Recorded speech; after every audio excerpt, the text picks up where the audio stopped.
Hello everyone, कैसे हैं आप सब। आज हम क्लास 6 का चैप्टर नंबर 7 एनसीईआरटी की बुक का है ये आपकी।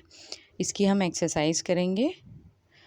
आपको सारे क्वेश्चन और उसके आंसर एक्सप्लेन करती जाऊंगी मैं, और आप इसको नोट करते जाइए। और इसके बाद जो नेक्स्ट वीडियो आएगा उसमें इसी चैप्टर के आपको एक्स्ट्रा क्वेश्चंस कराए जाएंगे, तो वो भी देखना मत भूलिएगा। आप जल्दी जल्दी इसके क्वेश्चन आंसर कर लेते हैं। करेक्ट द फॉलोइंग, पहला क्वेश्चन है correct the following statement and rewrite them in your notebook. क्या करना है इसमें, जो स्टेटमेंट दी हुई है ए से लेकर एफ तक वो आपको सबको पढ़नी है, समझना है उसको, और जो भी उसमें गलती है उसको सही करके दोबारा से वो स्टेटमेंट लिखनी है। ठीक, तो पहली जो स्टेटमेंट है वो क्या है, stems absorb water and mineral from the soil. ठीक है, पहली स्टेटमेंट क्या है, स्टेम्स जो है, जो पौधे का तना होता है वो क्या करता है, पानी एब्जॉर्ब करता है और मिनरल एब्जॉर्ब करता है सॉइल में से। क्या ये सही है? नहीं, ये सही नहीं है। कौन एब्जॉर्ब करता है? रूट्स। ठीक है, तो इसका आंसर क्या आएगा, सब एज इट इज़ आएगा, सिर्फ स्टेम की जगह हम क्या लिख देंगे, roots. Roots absorb water and mineral from the soil, ये हमारा करेक्ट हो गया। अब नेक्स्ट बी पे आते हैं, leaves hold the plant upright. Leaves hold the plant upright, जो पौधे की पत्तियां होती हैं वो पौधे को सीधे खड़े कर रखने में हेल्प करती हैं, तो ऐसा नहीं है, पत्तियां नहीं है, वो कौन सा पार्ट है, तना, स्टेम। ठीक, तो आंसर क्या हो जाएगा, stem hold the plant upright. फिर अगला क्वेश्चन है, roots conduct water to the leaves. ठीक है, जो लीव्स तक पानी पहुंचाने का काम है वो किसका है, रूट्स का है। नहीं, ये करेक्ट नहीं है, रूट्स नहीं पहुंचाती। रूट्स क्या करती हैं, एब्जॉर्ब करती हैं। अवशोषण का काम रूट्स का है, लेकिन पत्तियों तक पहुंचाने का काम किसका है, स्टेम का है। ठीक है, तो आंसर क्या हो जाएगा, stem conducts water to the leaves. अब नेक्स्ट है, the number of petals and sepals in a flower is always equal. ठीक है, फ्लावर के आपने पार्ट पढ़े हैं, पेटल्स और सेपल, जो पत्तियां होती हैं पौधे की, जो हमें कलरफुल दिखाई देता है हिस्सा, वो पेटल्स होती हैं, और पत्तियों के नीचे आपने देखा होगा ग्रीन ग्रीन सा, वो क्या होता है, सेपल। तो क्या दिया है इसमें कि पेटल और सेपल जो है किसी भी पौधे में हमेशा बराबर होते हैं, तो ऐसा नहीं है, ज़रूरी नहीं है कि वो बराबर हो भी सकते हैं और नहीं भी होते। तो आंसर क्या आ जाएगा इसका, the number of petal and sepal in a flower may not always be equal. ठीक है, कि हमेशा ज़रूरी नहीं है कि वो इक्वल हों। अब next question, if the sepal of a flower are joint together its petal are also joint together. कि अगर किसी पौधे की सेपल्स, मतलब जो उसका नीचे का हरा भाग है वो जॉइंट है, तो इसका मतलब उसकी पत्तियां भी क्या होंगी, जुड़ी हुई होंगी, तो ये भी ज़रूरी नहीं है। If the sepal of a flower are joint together its petals are separate and not joint together. ठीक, फिर उसके बाद अगला क्वेश्चन एफ है, if the petal of a flower are joint together then the pistil joint to the petal. क्या लिखा हुआ है कि अगर पेटल्स जो है, पत्तियां पौधे की जो हैं वो जॉइंट तो एक साथ जुड़ी हुई हैं, तो उसकी पिस्टिल जो है वो भी पेटल से जुड़ी होती है, तो ये भी ज़रूरी नहीं है। इसका आंसर क्या है, if the petals of a flower are joint together then the pistil is not necessary joint to the petal, ये इसका आंसर है, ज़रूरी नहीं है कि उसका जो पिस्टिल पाते हैं। अगले क्वेश्चन पे, नेक्स्ट क्वेश्चन है, draw a leaf, a tap root and a flower.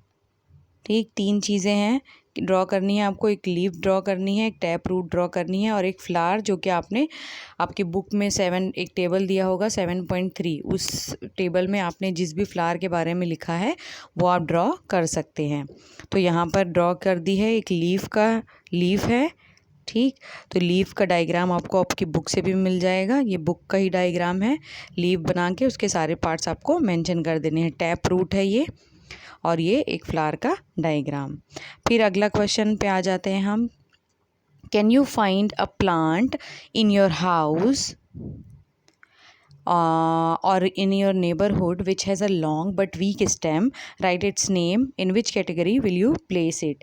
क्या आप इसमें क्या पूछा है कि आपके घर में या घर के आसपास आप कोई पौधा जिसकी स्टेम्स वीक हैं, वो है क्या आपके घर में या घर के आसपास। अगर कोई ऐसा पौधा आपने देखा है तो उसका नाम लिखना है और आप किस कैटेगरी में उसको रखेंगे वो लिखना है। तो हमने लिख दिया। मैंने लौकी लिखा है, जो बॉटल गार्ड भी कहते हैं जिसे। आप कोई और भी लिख सकते हैं जिसकी स्टेम्स वीक हो। इट नीड्स सपोर्ट, इसको सपोर्ट चाहिए। तो ये किस प्रकार का है जिसकी स्टेम्स वीक होती हैं, वो क्या होता है, क्लाइंबर। अब नेक्स्ट क्वेश्चन पे आ जाते हैं, question number 4। What is the function of a stem. Stem के आपके फंक्शन लिखने हैं कि स्टेम का क्या क्या कार्य है। तो स्टेम के कई सारे फंक्शन हैं। सबसे पहला, give support to the plant, plant को सपोर्ट देती है, खड़ा रहने में उसको हेल्प करती है, सीधा खड़ा रहने में। Conducts water and mineral from root to the leaves, roots जो है एब्जॉर्ब करती हैं वाटर को और मिनरल को, और उसको लीव्स तक पहुंचाने का काम कौन करता है, स्टेम करती है। फिर conducts food from leaves to the other part of the plant. अब पत्तियों ने खाना बना लिया तो उस खाने को पौधे के अलग अलग हिस्सों तक पहुंचाने का काम भी कौन करती है, स्टेम का काम है ये। फिर अब नेक्स्ट क्वेश्चन पे आ जाते हैं हम। Which of the following leaves have reticulate venation. कुछ आपको प्लांट्स के नाम दिए हैं, उनमें से किसकी पत्तियों में रेटिकुलेट वेनेशन होता है। आपने वेनेशन पढ़ा है, दो टाइप का है, पैरेलल वेनेशन और रेटिकुलेट वेनेशन। ठीक है, रेटिकुलेट वेनेशन कैसा होता है, जैसे ये मान लो पत्ती है तो ऐसा ब्रांच जैसा है, ये रेटिकुलेट वेनेशन होता है। और एक होता है कि जिसमें सीधी सीधी रेखाएं लाइन होती हैं, ये होता है पैरेलल वेनेशन। तो इस टाइप का वेनेशन किसके अंदर है, इतने सारों में जो आपको एग्जाम्पल दिए है वो लिखना है। तो तुलसी, कोरिएंडर और चाइना रोज जो है, इनके अंदर क्या होता है, रेटिकुलेट वेनेशन होता है। अब नेक्स्ट क्वेश्चन पे आ जाते हैं हम। Question number 6, if a plant has fibrous root which type of venation does it have. अगर उसका रूट कैसा है, फाइब्रस है, ठीक है। फाइब्रस रूट क्या है और टैप रूट क्या है। टैप रूट हम ऊपर पीछे बना चुके हैं, एक प्राइमरी रूट होती है और उसमें से ब्रांच निकलती है, तो ये टैप रूट हो जाती है। और फाइब्रस रूट में क्या होता है, कोई प्राइमरी रूट नहीं होती, ठीक है, ये फाइब्रस रूट है। तो अगर प्लांट में फाइब्रस रूट है तो उसमें उसकी पत्तियां कैसी होंगी या उसमें कैसा वेनेशन होगा, तो हमेशा याद रखिएगा कैसा वेनेशन होगा, पैरेलल वेनेशन। तो अगर किसी भी प्लांट में फाइब्रस रूट है तो उसका मतलब उसके पास कौन सा वेनेशन है, उसकी लीव्स में पैरेलल वेनेशन है। अब नेक्स्ट क्वेश्चन पे आते हैं, question number 7। If a plant has leaves with reticulate venation what kind of root it will it have. यही बताया मैंने आपको। अगर उसका रेटिकुलेट वेनेशन है, मतलब उसकी लीव्स में इस टाइप की वेनेशन है, इस टाइप की आपको वेन्स दिखाई दे रही हैं, तो इसका मतलब कौन सी रूट होगी, तो उसमें क्या होगी, टैप रूट। ठीक, इसमें क्या होगी, टैप रूट। टैप रूट कैसी होती है वो भी हम देखते चलते हैं साथ। अब next question number 8। Is it possible for you to find out whether a plant has tap root or fibrous root by looking at the impression of its leaf on a sheet of paper।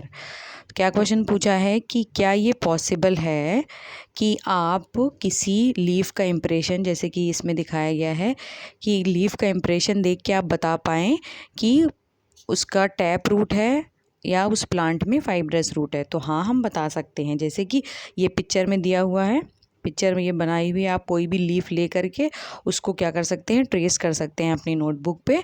और जब आपको इस type का, जैसा कि इस picture में दिखाई दे रहा है, अगर इस टाइप का वेनेशन है तो हम क्या कहेंगे कि कौन सा रूट है, टैप रूट है। और अगर लीव्स में सीधी सीधी लाइनें बनी होंगी तो हम क्या कहेंगे, ये कौन सा वेनेशन है, पैरेलल वेनेशन। और इसकी रूट कौन सी होगी, फाइब्रस। इस केस में फाइब्रस रूट होगी और इस केस में क्या होगी, टैप रूट। अब क्वेश्चन नंबर 9 पे आ जाते हैं। What are the parts of a flower. Flower के पार्ट्स लिखने में बहुत ही आसान है, आपको पता है कौन कौन से हैं। सेपल है, पेटल है, स्टामेन है और पिस्टिल है। ठीक है, सेपल जो उसकी ग्रीन पार्ट बताया था मैंने नीचे होता है, पेटल्स जो उसकी पत्तियां कलरफुल होती हैं, स्टामेन होता है। स्टामेन के भी दो पार्ट हैं, एंथर है और फिलामेंट है। ये स्टामेन होता है, स्टामेन के भी दो पार्ट है, ये एंथर है और ये क्या है, उसका फिलामेंट। फिर उसके बाद पिस्टिल, पिस्टिल में 3 पार्ट होते हैं। पिस्टिल आपने पढ़ा है ये, ठीक है, ये होता है स्टिग्मा, ये स्टाइल और ये इसकी ओवरी। और ओवरी के अंदर क्या होते हैं, ओव्यूल्स होते हैं। अब next question number 10, from the following plants which of them have flowers.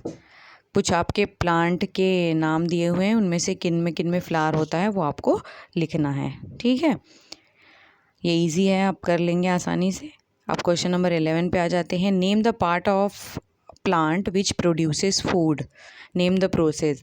ये आप तो हमेशा से आपने फर्स्ट चैप्टर में भी पढ़ा होगा कि पार्ट जो है कौन सा प्लांट का कौन सा पार्ट है जो फूड प्रोड्यूस करता है। तो कौन सा पार्ट है, जो पत्तियां होती हैं, जो पौधे का हरा भाग होता है जिसके अंदर क्लोरोफिल होता है, वो क्या करते हैं, पौधे के लिए खाना बनाते हैं। और इस प्रोसेस को क्या कहते हैं, फोटोसिंथेसिस। तो leaves of green plants produce food, the process is called photosynthesis. In which part of a flower you will find the ovary. अभी बताया था मैंने आपको, फ्लावर के किस पार्ट में हमें क्या मिलती है, ovary. It is the lower most and Solan part of the pistil. ये पिस्टिल का डायग्राम है। इसका जो सबसे नीचे वाला भाग है जो जिसे क्या कहते हैं, ओवरी, इसके अंदर क्या होती है इसका जो नीचे का सबसे पार्ट है यही क्या है, ओवरी। और इसके अंदर क्या होते हैं, ये जो दिखाई दे रहे हैं आपको छोटे छोटे, वो ओव्यूल्स है। फिर लास्ट क्वेश्चन है, name 2 plants in which one has joint sepals and other has separate sepals, है ना। जॉइंट सेपल्स वाले 2 प्लांट के नाम लिखने हैं और सेपरेट सेपल्स के 2 प्लांट के नाम लिखने हैं। तो कॉटन धतूरा और सेपरेट सेपल में रोज़ और मस्टर्ड। इसके अलावा आप कुछ और भी लिख सकते हैं। Thank you.